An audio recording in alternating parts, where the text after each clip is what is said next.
अस्सलाम वालेकुम। आज बरोज बुध 17 जनवरी RFI बुलेटिन के साथ मैं हूं नारिन चौधरी। सबसे पहले हेडलाइंस। पाकिस्तान का ईरान से सफीर वापस बुलाने का ऐलान। ईरानी सफीर भी अपने मुल्क वापस चले जाएं। तर्जुमान दफ्तर खारजा की प्रेस कॉन्फ्रेंस।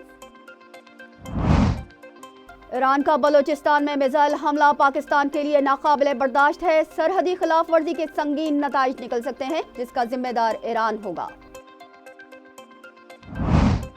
मजबूत दिफा के लिए दिफाई खुद इन्हिसारी और जदीद टेक्नोलॉजी के हुसूल पर काम जारी रहेगा। आर्मी चीफ का पाकिस्तान ऑर्डिनेंस फैक्ट्री के दौरे में खिताब।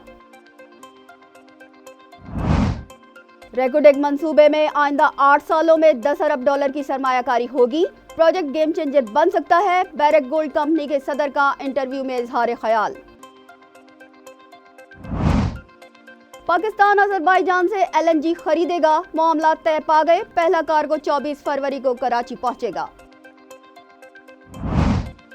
भारत में हिंदुत्व और इस्लामोफोबिया अरूज पर। महाराष्ट्र में एक मस्जिद और मदरसा शहीद कर दिया गया। गजा के पनाह गुज़ीन कैंपों पर बमबारी। बच्चों समेत एक ही खानदान के 12 अफराद शहीद। 24,000 शहदा में 10,000 से ज्यादा बच्चे शामिल हैं। जलील अब्बास जिलानी युगेंडा में गैर वाबस्ता तहरीक के सरबराही इजलास में शरीक। मुख्तलिफ सरबराहान हुकूमत से भी मुलाकातें करेंगे। न्यूजीलैंड ने T20 क्रिकेट सीरीज जीत ली। पाकिस्तान को तीसरे मैच में 46 रन से शिकस्त। फिन एलन ने दिल खोलकर पाकिस्तानी पेसर्स की धुलाई की। पेरिस ओलंपिक के लिए क्वालिफायर मैच में पाकिस्तानी हॉकी टीम की कामयाबी। चीन को 2 गोल से शिकस्त दे दी। हेडलाइंस आपने मुलाहिजा की। चलते हैं खबरों की तफसीलात की जानिब। पाकिस्तान ने ईरान से अपना सफीर वापस बुला लिया, जबकि ईरानी सफीर को भी वापस जाने का कह दिया गया है। तर्जुमान दफ्तर खारजा मुमताज जहरा बलोच ने प्रेस कॉन्फ्रेंस करते हुए कहा कि ईरान ने पाकिस्तान की सरहदी खिलाफ वर्जी करके आलमी कवानीन को पामाल किया है। ये पाकिस्तान के लिए नाकाबिले बर्दाश्त है। इसलिए ईरान में तैनात पाकिस्तानी सफीर को वापस बुलाने का ऐलान कर दिया गया है, जबकि ईरानी सफीर को भी पाकिस्तान से चले जाने का कह दिया गया है। ईरान का बलूचिस्तान में ड्रोन हमला। 2 बच्चे जाँ बहक, 3 बच्चियां जख्मी। पाकिस्तान का शदीद एहतजाज। ईरानी नाज़िमुल उमूर को वजारत खारजा में तलब कर लिया गया। दफ्तर खारजा की तर्जुमान मुमताज जहरा बलोच का कहना है कि ईरान की जानिब से बलूचिस्तान में ड्रोन हमला इंतहाई काबिल मजम्मत है। इस इक़दाम से 2 तरफ़ा एतमाद को शदीद नुकसान पहुँचा है और इसके संगीन नताइज निकल सकते हैं। ईरान की जानिब से सरहदी खिलाफ वर्जी नाकाबिल कबूल है। पाकिस्तान ने ईरानी नाज़िमुल उमूर को दफ्तर खारजा में तलब करके शदीद एहतजाज किया है। पाकिस्तान दहशतगर्दी के खिलाफ कार्रवाई कर रहा है। अपने मुल्क में किसी और मुल्क को हमले की इजाज़त नहीं दे सकते। जबकि ईरानी वजारत खारजा का कहना है कि जैशुल अदल के 2 ठिकानों को मिसाइल और ड्रोन हमलों से निशाना बनाया गया है। Army chief general Asim Munir का कहना है कि मजबूत दिफा के लिए खुद इन्हिसारी और जदीद टेक्नोलॉजी पर काम जारी रखेंगे। ISPR के मुताबिक आर्मी चीफ ने पाकिस्तान ऑर्डिनेंस फैक्ट्री वाह का दौरा किया। उन्हें इदारे की पैदावारी और बरामदी सलाहियत और पाक फौज की दिफाई ज़रूरियात पूरा करने से मुतालिक ब्रीफिंग दी गई। आर्मी चीफ ने POF प्रोडक्ट्स की वसी रेंज का मुशाहिदा किया। पाकिस्तान ऑर्डिनेंस फैक्ट्री के अफसरान और अमले से खिताब करते हुए आर्मी चीफ ने कहा कि मुल्क की दिफाई सनत, मईशत और कौमी तरक्की के फ़रोग में इस इदारे का अहम किरदार है। खुद इन्हिसारी और जदीद टेक्नोलॉजी पर काम जारी रखा जाएगा, जो पाकिस्तान के दिफा को मजबूत बनाने के लिए ज़रूरी है।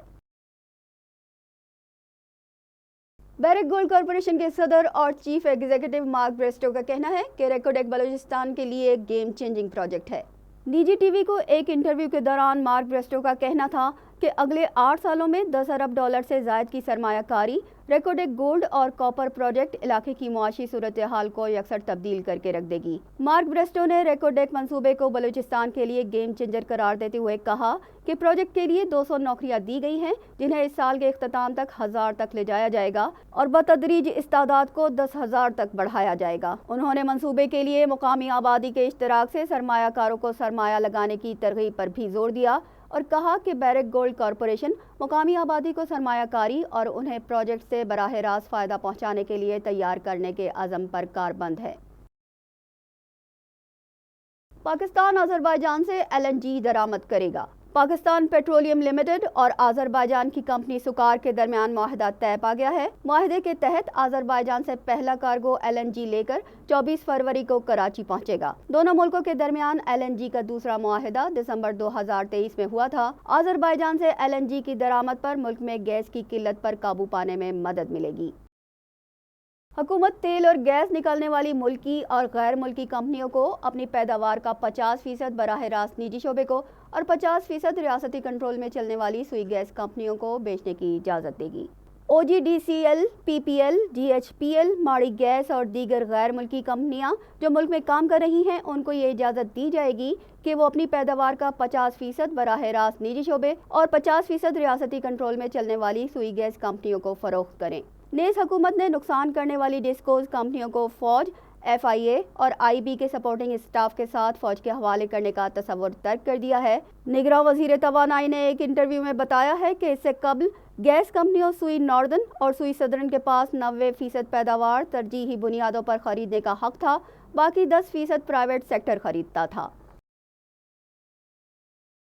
پاک بحریہ کی جانب سے بلوچستان میں فری میڈیکل کیمپ لگایا گیا۔ پاک بحریہ نے پسماندہ علاقوں میں صحت کی بہترین سہولیات پہنچانے کے لیے بلوچستان کے ضلع گوادر کے گاؤں کپار میں میڈیکل کیمپ لگا دیا، جس میں لیڈی ڈاکٹرز نے ماؤں اور کم سن بچوں کا معائنہ کیا، انہیں مرض کی تشخیص اور آگاہی کے ساتھ دوائیں بھی فراہم کی۔ میڈیکل کیمپ میں جنرل سرجن، فزیشین، گائنیکولوجسٹ، ماہرین جلدی امراض اور پیرامیڈک اسٹاف کا عملہ موجود تھا۔ پاک بحریہ کی جانب سے بلوچستان کے ساحلی علاقوں میں آباد شہریوں کی سہولت کے لیے میڈیکل کیمپ کا انعقاد مسلسل کیا جاتا ہے۔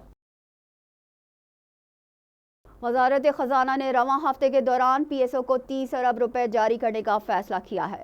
ذرائع وزارت خزانہ کے مطابق PSO کو ادائیگیوں کے لیے SNGPL کو 5 ارب روپے جاری کر دیے گئے ہیں۔ گھریلو صارفین اور فرٹیلائزر پلانٹس کو ملنے والی سبسڈی بجٹ ایلوکیشن میں شامل ہے، تاہم گردشی قرضہ کم کرنے کے لیے 2 پاور پلانٹس PSO کو دینے کے لیے وفاقی کابینہ آئندہ ہفتے فیصلہ کرے گی۔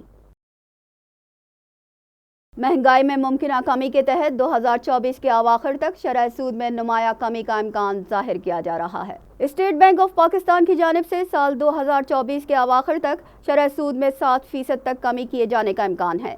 شرح سود میں کمی کا سلسلہ مارچ کے مہینے سے شروع ہونے کا امکان ہے۔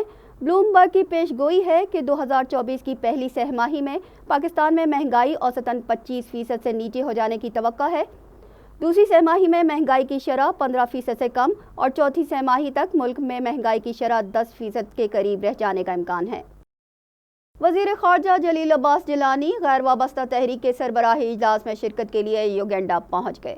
غیر وابستہ تحریک کے ممبر ملکوں کا 19واں سربراہی اجلاس 17 سے 20 جنوری تک جاری رہے گا، جبکہ دارالحکومت کمپالا میں ہی تیسرا جنوبی سربراہی اجلاس 21 سے 22 جنوری تک ہوگا۔ وزیر خارجہ دونوں اجلاسوں میں پاکستان کی نمائندگی کریں گے۔ اجلاس میں موسمیاتی تبدیلیوں، امن و سلامتی اور علاقائی اور عالمی چیلنجز پر تبادلہ خیال کیا جائے گا۔ اجلاس کے دوران پاکستانی وزیر خارجہ مختلف ملکوں کے سربراہان اور وفود سے ملاقات بھی کریں گے۔ بھارت میں ہندوتوا کا عروج، مہاراشٹرا میں اسلام دشمنی میں ایک اور مسجد اور مدرسہ شہید کر دیا گیا۔ کشمیر میڈیا سروس کے مطابق ممبئی کے علاقے گھاٹ کوپر میں مسجد طاہرہ اور مدرسہ گلشن احمد رضا کو شہید کر دیا گیا۔ پولیس کی بھاری نفری اس مذموم کارروائی کے دوران موجود رہی۔ Mumbai metropolitan agency development authority نے پہلے نوٹس بھیجا کہ دونوں مقامات سڑک کی توسیع منصوبے کے درمیان آ رہے ہیں، جس پر مسجد اور مدرسہ انتظامیہ نے متعلقہ ادارے سے قانونی تحفظ حاصل کیا۔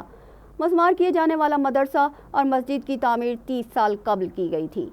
MMRDA نے 28 دسمبر کو گاندھی میدان کے علاقے میں بھی ایک مزار کو غیر قانونی دے کر منہدم قرار دے دیا، جبکہ گزشتہ روز اتر پردیش کے شہر متھرا کے 17ویں صدی سے قائم تاریخی شاہی عیدگاہ مسجد کو مندر ڈکلیئر کرنے کے الہ آباد ہائی کورٹ کے فیصلے کو مسجد کمیٹی نے سپریم کورٹ کے ذریعے رکوایا۔ بھارت کی مختلف تاریخی مساجد کو مندر ظاہر کر کے مسمار کیا جا رہا ہے۔ ایودھیا کی تاریخی بابری مسجد کو 6 دسمبر 1992 میں گرا دیا گیا تھا۔ دی گارڈین کی رپورٹ کے مطابق رام مندر کی افتتاحی تقریب کی آڑ میں وزیر اعظم نریندر مودی اپنی الیکشن مہم کا آغاز کر رہے ہیں۔ مودی الیکشن جیتنے کے لیے بھارت کی 80% ہندو عوام کے مذہبی جذبات کا استعمال کر رہے ہیں۔ برطانوی جریدے نے بھارت کی انتہا پسند مودی سرکار کی سیاسی مقاصد کے حصول کے لیے اوچھی سازشوں کا بھانڈا پھوڑ دیا۔ 2014 में मोदी के इक़्तिदार में आते ही भारत को हिंदू राष्ट्र बनाने की मुहिम का मुंह बोलता सबूत राम मंदिर से मोदी सरकार की गहरी वाबस्तगी है। भारत की दीगर सियासी जमातों ने मोदी की सियासी चाल को बेनकाब करते हुए मंदिर की इफ्तिताही तकरीब में शिरकत से इनकार कर दिया है। भारत के बड़े मंदिरों के सरबराहों और पंडितों ने भी राम मंदिर के इफ्तिताह को गैर मजहबी करार देते हुए शिरकत से इनकार कर दिया है। गजा के पनाह गुज़ीरों के रफाह कैंप में घर पर बमबारी, बच्चों समेत एक ही खानदान के 12 अफराद शहीद हो गए। 7 अक्टूबर के बाद से अब तक शहीद बच्चों की तादाद 10,000 से ज़ायद, जबकि शहीद फ़लस्तीनियों की तादाद 24,000 से ज़ायद हो गई है। 61,000 से ज़ायद फ़लस्तीनी ज़ख्मी हैं। इसके अलावा गजा का तवील तरीन मवासलाती ब्लैकआउट भी 5वें रोज़ में दाखिल हो गया है। अक़वाम मुत्तहिदा ने खबरदार किया है कि गजा में 22 लाख अफराद सख्त कहत की सूरत हाल से दोचार हैं, जिसके सबब अक़वाम मुत्तहिदा ने इमदाद की फौरी तरसील बढ़ाने पर जोर दिया है। व्हाइट हाउस ने कहा है कि इसराइली यरगमालियों की रिहाई के लिए कतर में बातचीत कर रहे हैं। चीन की आबादी में मुसलसल दूसरे साल भी कमी आई है, जिससे दुनिया की दूसरी सबसे बड़ी मईशत को मुस्तकबिल में तरक्की में रुकावट का खदशा है।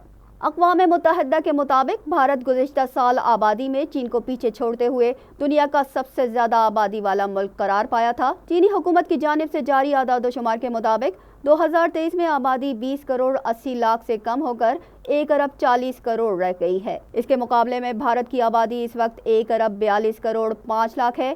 ये कमी पिछले साल रिकॉर्ड की गई कमी से 2 गुना ज़्यादा है। 2022 में चीन की आबादी 8,50,000 अफराद की कमी के साथ 1.41 अरब रही थी। न्यूजीलैंड ने तीसरे T20 मैच में भी पाकिस्तान को शिकस्त देकर 5 मैचेस की सीरीज में फैसला कुन बढ़तरी हासिल कर ली है। डोनेडन में तीसरे मैच में न्यूजीलैंड ने पाकिस्तान को 45 रन से हरा दिया। 5 मैचेस की सीरीज में मेजबान टीम को 3-0 की फैसला कुन बढ़तरी हासिल हो गई। कीवीज के 224 रन के जवाब में कौमी टीम 7 विकेटों पर 179 रन बना सकी। फिन एलन ने जारहाना इनिंग्स खेलते हुए 16 छक्कों और 5 चौकों की मदद से 62 गेंदों पर 137 रन बनाए, जबकि पाकिस्तान टीम की जानिब से सबसे ज्यादा रन बाबर आजम ने स्कोर किए। उन्होंने 37 गेंदों पर 58 रन की इनिंग्स खेली। सेंचुरी स्कोर करने वाले फिन एलन मैच के बेहतरीन खिलाड़ी करार पाए। पेरिस ओलंपिक्स 2024 के हॉकी इवेंट के क्वालिफायर में पाकिस्तान ने चीन को 2-0 से शिकस्त दे दी। ओमान के शहर मस्कत में खेले जा रहे पेरिस ओलंपिक्स क्वालिफायर का दूसरा मैच खेला गया, जहां पाकिस्तान ने हॉकी इवेंट के लिए क्वालिफायर में कमबैक किया और चीन को 2-0 से हरा दिया। कौमी टीम की जानिब से पहला गोल अबू बकर महमूद ने 42वें मिनट में किया। दूसरे गोल के लिए अब्दुर्रहमान ने 51वें मिनट में बॉल को जाल में फेंका। पाकिस्तान ने दोनों गोल पेनल्टी कॉर्नर के जरिए स्कोर किए। Abu Bakar Mahmood man of the match करार पाए। इससे कबल पहले मैच में इंग्लैंड के हाथों पाकिस्तान को 1 के मुकाबले में 6 गोल की बड़ी शिकस्त का सामना करना पड़ा था। पाकिस्तान कल पूल का तीसरा मैच मलेशिया के खिलाफ खेलेगा। इसके साथ ही न्यूज़ बुलेटिन अपने इख्तिताम को पहुंचा। हमें दीजिए इजाज़त। अल्लाह निगहबान।